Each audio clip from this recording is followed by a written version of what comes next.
Shalom, damai sejahtera bagi kita semua, saudara-saudariku, di mana saja pun saudara berada pada saat ini. Pada kesempatan ini kita akan membahas firman Allah yang luar biasa dan satu topik yang sangat menarik. Namun sebelum kita melanjutkan topik yang menarik itu, mari kita sama-sama memohon pertolongan kuasa Allah melalui doa. Kita berdoa. Bapa kami yang sungguh ajaib, Maha Pengasih dan Maha Penyayang, kami bersyukur oleh karena memiliki Allah seperti Engkau. Dan pada kesempatan ini kami akan belajar bersama dari firman Allah. Kiranya kuasa dan pertolongan, hikmat dari sorga menjadi bagian kami semua di saat mendengarkan pekabaran ini. Di dalam nama Yesus kami telah berdoa. Amin.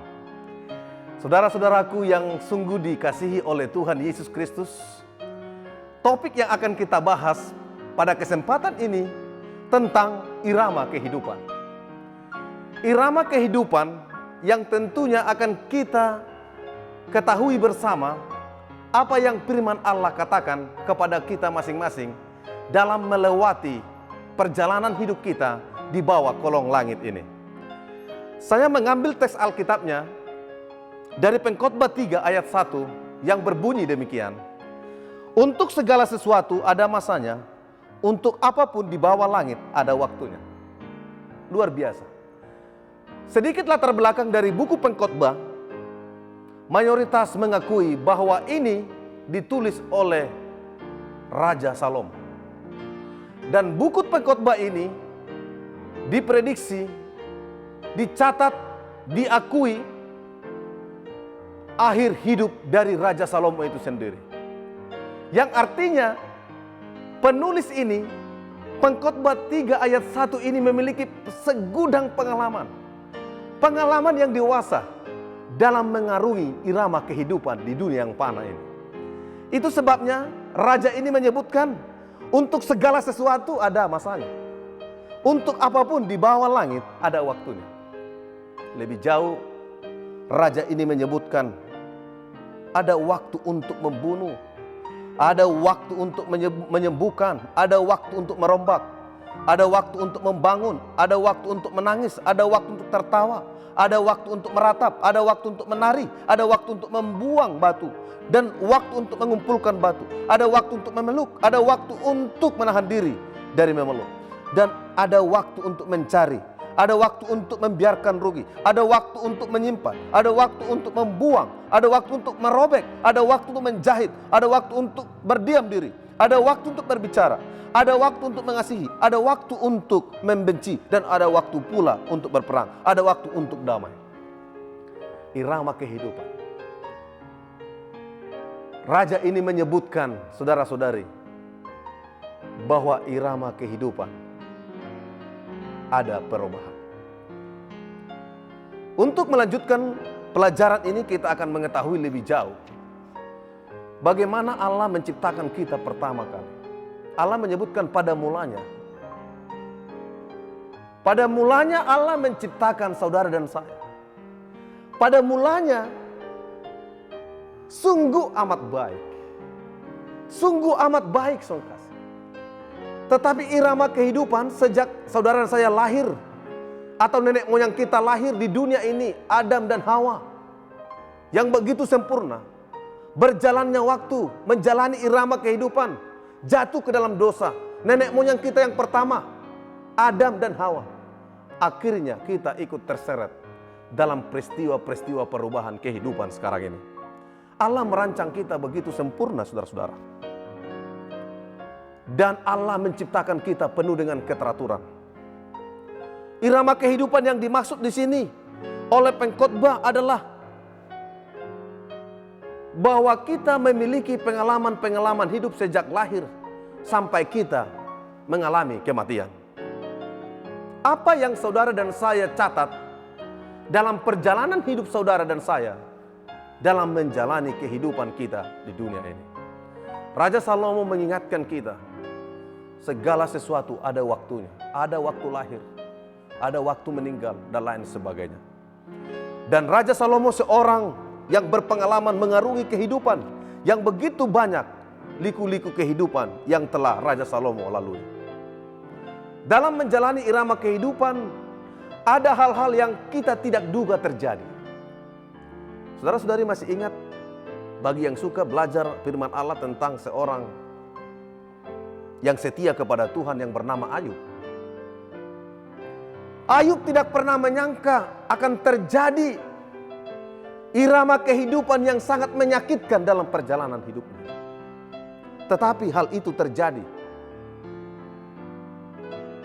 Irama kehidupan yang menyakitkan. Yang menjadi pertanyaannya adalah, apakah saudara dan saya masih tetap setia atau tetap bergantung kepada Allah walaupun irama kehidupan itu jatuh bangun. Kadang jatuh, kadang bangun. Dalam peristiwa pelajaran kita dalam topik ini, bahwa Ayub pastinya tidak mengharapkan musim yang baru di dalam hidupnya. Namun kitab suci menjelaskan sebagaimana seorang yang saleh dan jujur, ia takut akan Allah dan menjauhi kejahatan. Ayub 1 ayat 1. Walaupun Ayub mengalami irama kehidupan menyakitkan, mengecewakan, tetapi pondasinya Ayub tetap takut akan Allah. Itu kunci yang pertama. Dalam mengarungi kehidupan, irama kehidupan di dunia yang fana ini, yang pertama, kunci yang pertama, takutlah akan Tuhan. Takut akan Tuhan. Lalu kita harus percaya bagaimana masa peralihan. Banyak pengalaman yang terjadi bagi seseorang atau dalam perjalanan hidup kita di dunia ini, bahkan orang-orang setia yang dicatat dalam kitab, dalam firman Allah. Mereka mengalami masa-masa peralihan.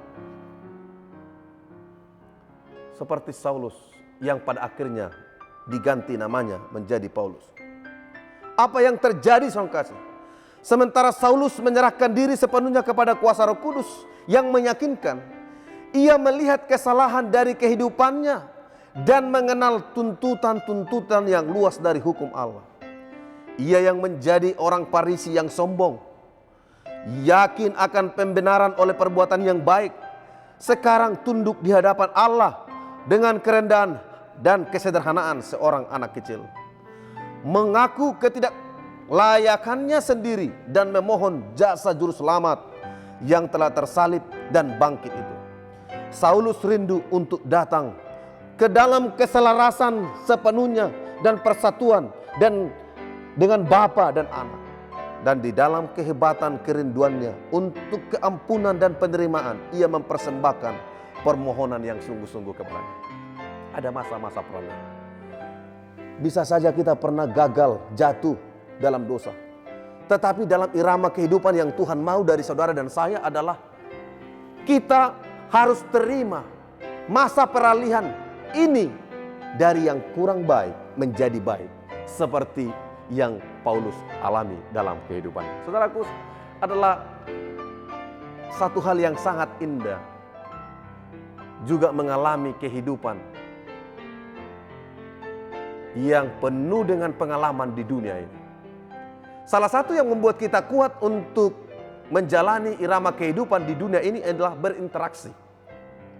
Ada interaksi. Karena kita ini diciptakan oleh Allah makhluk sosial, makhluk bermasyarakat. Dan salah satu kunci kita dapat menikmati irama kehidupan yang kita alami di dunia ini adalah berinteraksi satu dengan lain. Memantulkan atau menghidupkan kehidupan yang mempengaruhi orang lain ke arah yang lebih baik. Saya katakan kepada kita semua, dalam banyak cara prinsip-prinsip dasar itu sederhana. Jika kita baik, ramah dan mengasihi orang lain, kita akan menjadi pengaruh yang positif kepada orang lain. Lihat, dalam interaksi kehidupan bersosial kita, interaksi dalam bermasyarakat kita harus memantulkan kehidupan yang penuh dengan belas kasihan kepada orang lain. Pada kesempatan ini, dalam seri pelajaran Sekolah Sabat, belajar Alkitab yang berjudul Irama Kehidupan, di mana saudara dan saya diingatkan oleh Raja Salomo tentang kehidupan yang berharga. Kehidupan kita, irama kehidupan kita berharga kalau kita takut akan Tuhan. Irama kehidupan ini akan bermanfaat, akan berguna bila mana kita memantulkan dalam interaksi kehidupan kita setiap hari. Memantulkan hal-hal yang positif, pengaruh yang positif. Saudara dan saya akan merasakan betapa hidup ini berarti. Bagaimana dengan saudara-saudara dan saya? Apakah saudara menjalani irama kehidupan ini menarik, bahagia, atau sebaliknya? Untuk mengakhiri topik irama kehidupan ini, saya menyampaikan kesimpulannya demikian. Perubahan yang terjadi dalam kehidupan murid-murid Kristus selama mereka menghabiskan waktu bersama Yesus, kebanyakan dari mereka tidak berpendidikan. Orang yang sederhana, saudara-saudara, terbiasa dengan ajaran-ajaran tradisi kepercayaan mereka yang mayoritas Yahudi. Tetapi sekarang mereka telah diubah oleh rabi-rabi, oleh rabi atau guru atau rabi, yaitu Yesus yang datang dari Galilea. Mereka mengalami kecemburuan, perselisihan, kelihatannya kurang iman, dan mereka bahkan merasa dibuang, dihanati. Tetapi setelah mereka tahu arti kehidupan, tahu irama kehidupan, pikiran mereka mulai dipengaruhi hal positif, yang pada akhirnya murid-murid Yesus dapat